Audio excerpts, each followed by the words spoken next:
You're listening to World of Empowerment Radio, your station for practical spirituality in a changing world.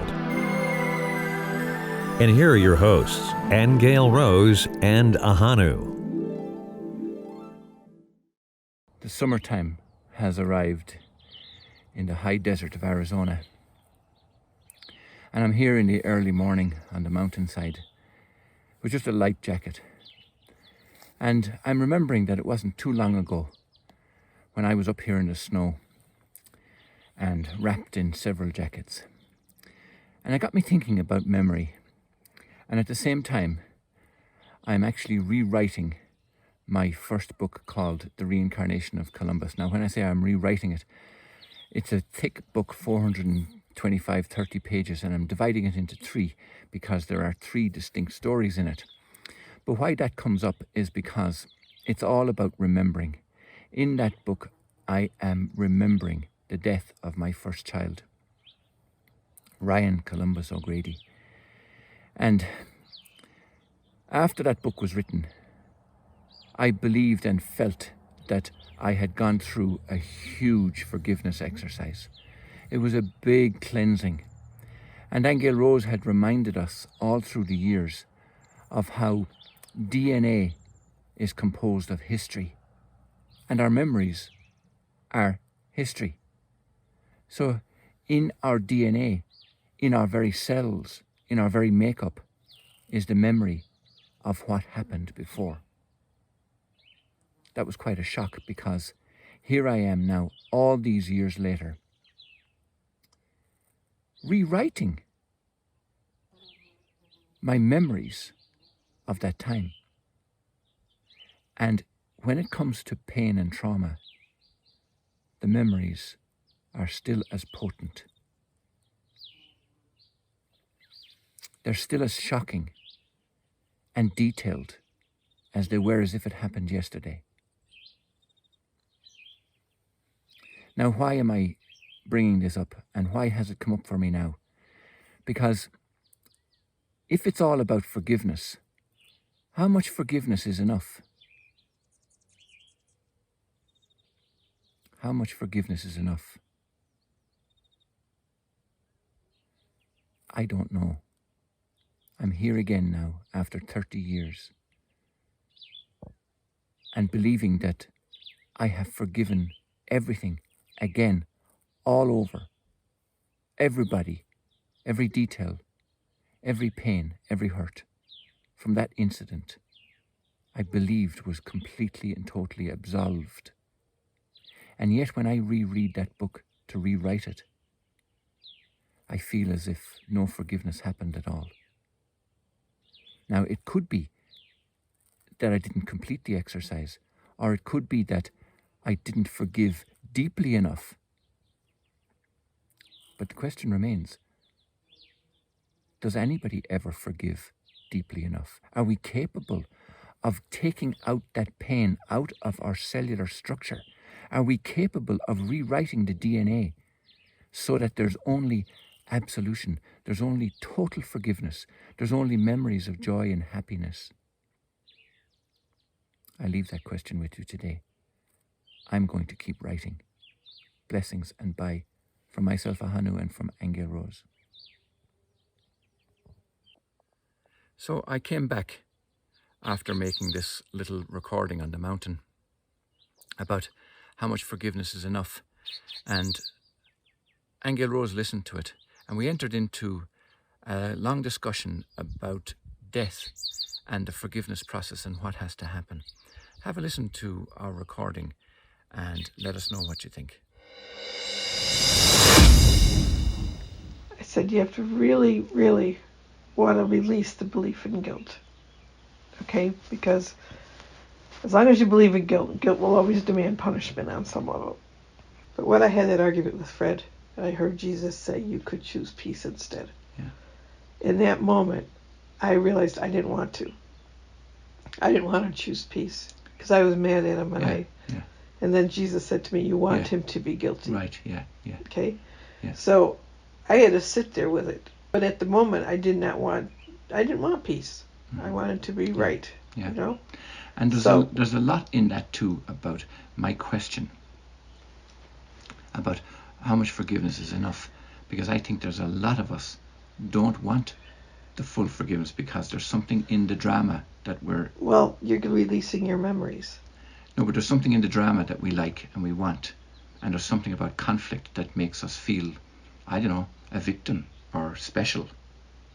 So you got this whole argument of this is what makes me feel alive, that I'm in conflict, I'm in pain, I'm suffering because of guilt. Do you know? So when you say, do you really want to give up the guilt? I think a lot of times we don't. Well, yeah, because of, innocence is boring, right? I mean, some people think... Well, I'm sure innocence is bliss, but from where we are right now, it might appear boring. Do you know what I mean? Like if you were without pain and without conflict and without frustration and without ambition and without caring and without anything that's going on emotionally, what would you have? We tend to think in our limited thinking that we'd have nothing. That's why it's boring. But well, there's two ways to look at this. When you say I could choose peace instead of this, that peace itself might be all fulfilling, but we don't know what it feels like. Because at the moment when I decided to choose peace, it was an interesting erasure of the whole event, which I didn't expect. It was like somebody just took an eraser and erased the memory from my mind. I mean, I could not recall what we were fighting about. Okay, and that was an interesting... It was an interesting dynamic because it was showing me that something does happen on a quantum level when you do that. Tell that story again, because we haven't heard it in a long time. What actually happened? Well, we were in some big fight. I don't know what we were fighting about, but I was so angry with him that I called him an asshole, and I slammed the door and I walked down to the park. And I got on the swings, and all I could was... I was fuming. I was just really fuming about whatever it was. I can't remember now. And I just heard Jesus say, "You made this up. You could choose peace instead." And then it said, "You want him to be guilty." And it was all true. You know, when I sat there with it, I thought, yeah, and I didn't want to choose peace, because I thought if I chose peace, it would be like letting a guilty person off the hook. Right? Yeah. He was guilty as far as you were concerned, and he had to pay the price. Right. I just wanted to hold him in guilt. Yeah. But when you hear something like that, it's the truth, because it's such a peaceful answer, and it's such a... And I had to sit there with it. It probably took me a half an hour. So in that case, in the light of what I was saying earlier about how much forgiveness is enough, and do we have to die to release it? No. You're saying no. So is that changing the DNA then? Is that changing the memory in the DNA? Well, it's erasing the memory. Because that's what happened. I could not remember. It literally erased the memory of the fight from my mind. I could not, and it was in an instant. When I finally said, "Okay, I choose peace," literally the memory of the fight was gone, and I tried to get it back, and I couldn't. Now, in my case, and I'm sure in a lot of other people who have had tragedies in their lives and are looking to forgive it, does it mean that when you say erase, that it erases the memory of the whole incident, or just erases the memory of the pain? Well, with me, erase the memory of the whole incident. Right. But what if I don't want to forget about Ryan? Well, that's what I'm saying. That to really choose peace... Yeah. I mean, I don't know how it would manifest for you. I mean, I don't think you could ever forget Ryan, I know, but that's my question. I mean, are we selective then in what we forgive? In other words, am I forgiving only the pain, or am I forgiving, am I erasing the whole incident? What do you want to forgive about it? Because that's what I found myself thinking when I was listening to that, was when you said how much forgiveness is enough. And I thought, well, what are you forgiving? Because are you forgiving the fact that he died? Are you forgiving the fact that he lived? Are you forgiving? And then you said, well, the guilt. Okay, but again, I got to bring you back to the fact that there isn't any guilt. And for us to believe in it is a choice. That's the choice that you're making. And that's what's causing the pain, is you're choosing to believe in the guilt. Because there is something. I remember when Jay died. It was an interesting experience because it was the first time that I had a mixture of sorrow and joy at the same moment. In other words, and I couldn't explain it. It was like I was on the edge. It was an edge, right? There was just this borderline between suffering and joy. Okay? And on the one hand, if I wanted to focus on the fact that this guy just committed suicide and how miserable he was, I was on the side of suffering, you know. But if I was on the side of the fact that he was free, and he was free to be who he was and whatever, I was on the side of bliss. You know, so depending on which memory you choose to focus on. Which one I focused on. And because the truth is he wasn't bliss. I mean, when I should probably write about this sometime, but when from the time I went in and called the police, and I went back out, I mean, he had this smile. I mean, he was already bleeding from the eyes and the ears and the mouth, but he had this huge smile on his face. So, like, I knew that he was happy that he was released. He was probably already had left his body by then, you know. Well, the exact moment that he died came a little bit later. But for him, it was bliss, right, to be released. Now, did he have to choose that in his life? You know what I mean? He could have had the same freedom in other ways if he would only have given up his grievances, which he wasn't willing to do. Right. Guilt is an interesting thing because, you know, especially with Ryan, there is no guilt about it because that little soul knew what he was doing on some level, okay, or planned it that way. And probably, you know, when you hear the Course say, what would you think if you knew that everything that happened was for your good? So you have to kind of go backtrack and say, how was that experience for my good? Yeah. You know, even though I don't believe that Source prefers that people go through tragedy, it's just at this level of consciousness. Well, the part 2 of the book now, or book 2 and book 3, demonstrate how it turned out to be for my good, but I didn't know that at the time. Well, of course, nobody does when they go through something like that. But when you say about released, like in your case where Jay was released, that was his way of releasing the pain of the memory of what he was going through. So death for him was the release, right? And I think death for everybody is the only release that they know. So what you're saying is that we can consciously have the same effect without dying. Yes, because I told you about the guy who lived across the road from us who came over to visit me after Jay died. I didn't know him very well. I had only met him one time. But we were sitting there talking, and he had told me that he had tried to kill himself one time. Took a bunch of drugs, but he was found, and somebody found him. But I asked him, you know, what are you thinking when you're doing that? And he goes, you know what you're thinking? You don't know what it's going to be like, but you know it's going to be different. Right. And that's what you want. You want it to be different than what your normal life is, what you're feeling. Yeah. But you feel powerless to do it in the physical yourself. But you don't know how to do it. And the truth is that letting go of these beliefs, like, you know, the Course says that about conflict too. The only way to be out of conflict is you have to give up the idea of it forever. You know, and that's a pretty, like, how do you give up the idea of conflict when people are obviously conflicted all the time? Yes. But think about it. If you really could stop believing in it, we're not going to believe in conflict. That means you'd have to look at it, every situation differently. Yeah. Not as a conflict. So to come full circle with that then, when I ask how much forgiveness is enough, what you're saying is it's enough when you give up the idea that you need forgiveness in the first place. So it's erasing the guilt. Yes. When you give up the idea that nobody is guilty. That you're not guilty, Ryan's not guilty, Bridget's not guilty, nobody's guilty. Not the babysitter, not anyone, not the hospital, nobody. Yeah. No matter how it looks. Yeah. Or let's say how you perceive it. It isn't true. Because we don't see the big picture. Even if you think of karma, like anything that happens to anybody in their life, it has a cause someplace within them, someplace. Could have been ancient, you know, whatever. And even the belief in karma needs to be let go of, because forgiveness is higher than that. Karma does imply that somebody's guilty and they're going to meet the equal experience sometime. So now here's a big question. If we could release the idea of guilt in the first place. If we could erase the memory of the guilt.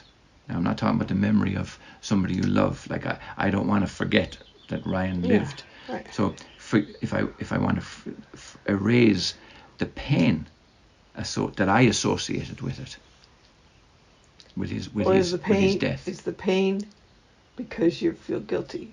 Is the question. Okay. Yes.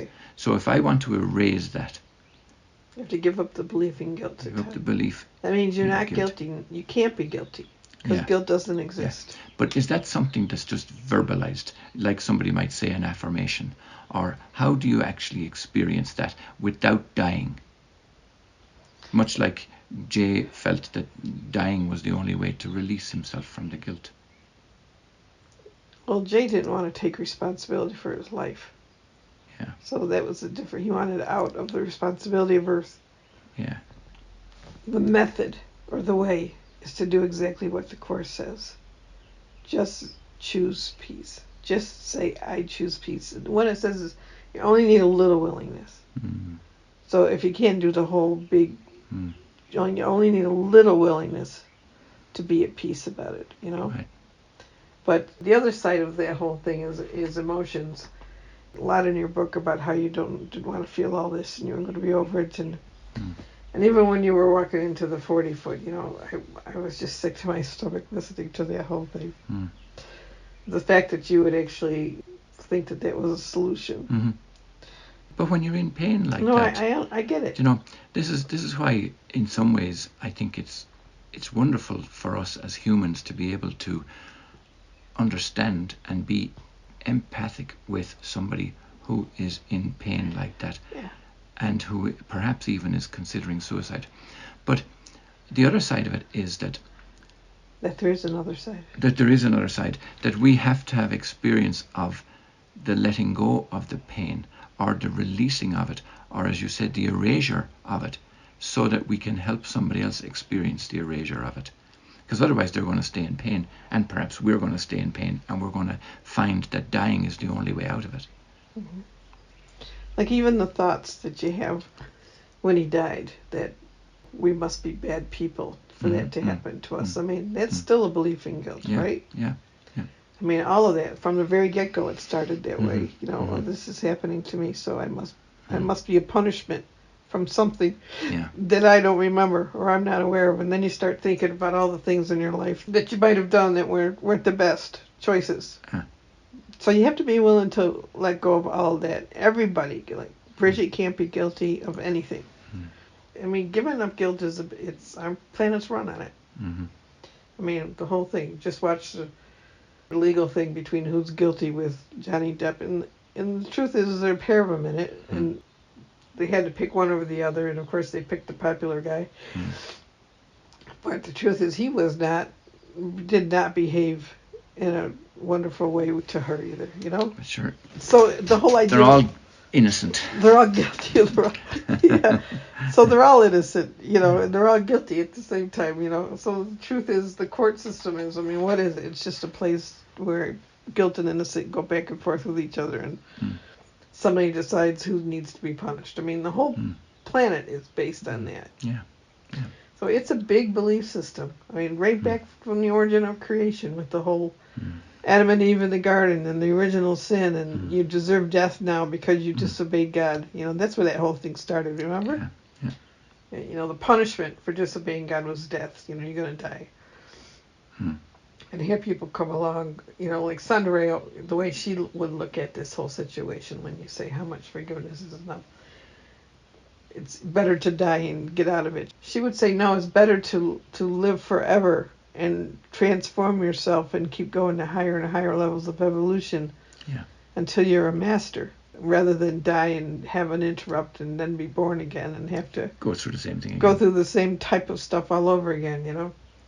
And the thing is the memories are there anyway. They're in your soul. So I think maybe a different perspective is memories maybe make your body, but they're not just in your body. They're in your soul. Your memories in the soul. Because I'm reading the records and everything's recorded and it has nothing to do with the body. It's in the etheric. It's in spirit. So, like, you don't escape from memories. And you don't want to escape from this memory, really, because it's your son, but you want to escape from the feeling guilty about it and responsible for it. And Yeah. I remember when I used to worry so much about the kids when they were teenagers, and I remember Jesus came to me and said, "What's the matter? Don't you think their soul is intelligent?" And that was kind of you slap across the face, like, wake up. You know what I mean? Like, do you think my universe is really that haphazard? When I'm in the records, like when you read a person, everything's ordered. It's all ordered. So you have to look at it. Not that there's not a better way to learn, because the Course even deals with that too. That we do learn through suffering because we believe in it. Yeah. Okay, but it's not the highest form of learning. So I think people will say, well, you got to come here to learn lessons only because you're at a particular level of awareness. You don't have to learn that way. You can choose to learn through joy instead. Well, are you okay if I transcribe this conversation and put it in as a conclusion in the book? Well, I don't know if you want to put everything in there, do you? You might want to pick and choose. I don't care if you transcribe it, but... Okay. All right. Thank you. You can subscribe on iTunes, Stitcher Radio, and on our website at worldofempowerment.com. Don't miss an episode. Hit the subscribe button now.